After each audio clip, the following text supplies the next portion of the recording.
पुरी की एक छोटी सी गली में दास बाबा नाम के एक बूढ़े भक्त रहते थे।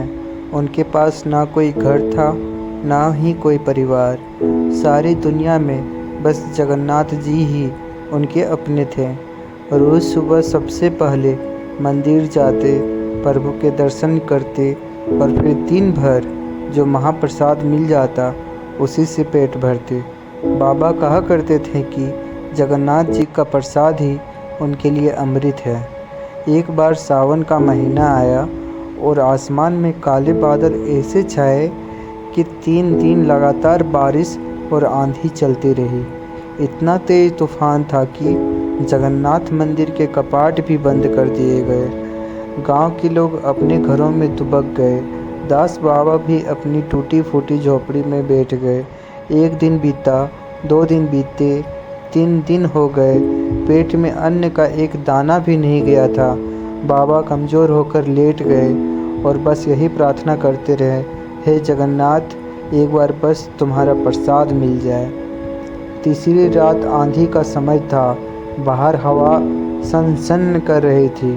तभी अचानक बाबा की झोपड़ी के दरवाजे पर धीमी सी आवाज़ आई।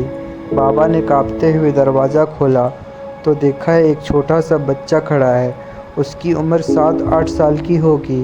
बारिश में पूरा भीग गया था। उसके हाथ में मिट्टी की एक हांडी थी और उस हांडी से गरम गरम खुशबू निकल रही थी। बच्चा मुस्कुराकर बोला, बाबा ये लो प्रसाद, जगन्नाथ जी ने तुम्हारे लिए भेजा है। बाबा हैरान रह गए और बोले, बेटा, इतनी रात और इतने तूफान में कौन आएगा? बच्चा हंसकर बोला, जिसे भक्त सच्चे दिल से याद करते वो दौड़ा चला आता है। इतना कहकर उसने हांडी बाबा के हाथ में रखी और अंधेरे में ही कहीं गायब हो गया। बाबा ने कांपते हाथों से हांडी खोली। अंदर गरम गरम खिचड़ी और सब्जी थी, बिल्कुल मंदिर वाले महाप्रसाद जैसी। बाबा रोते रोते प्रसाद खाए और फिर सो गए। सुबह जब तूफान रुका तो मंदिर में हाहाकार मच गया। पुजारियों ने देखा कि जगन्नाथ जी को भोग लगाने वाली हांडी गायब है।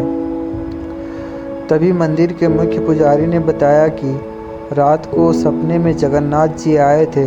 उन्होंने कहा था, मेरा भक्त 3 दिन से भूखा है, मैं खुद उसे प्रसाद देने गया था, उस हांडी को वापस मत मांगना।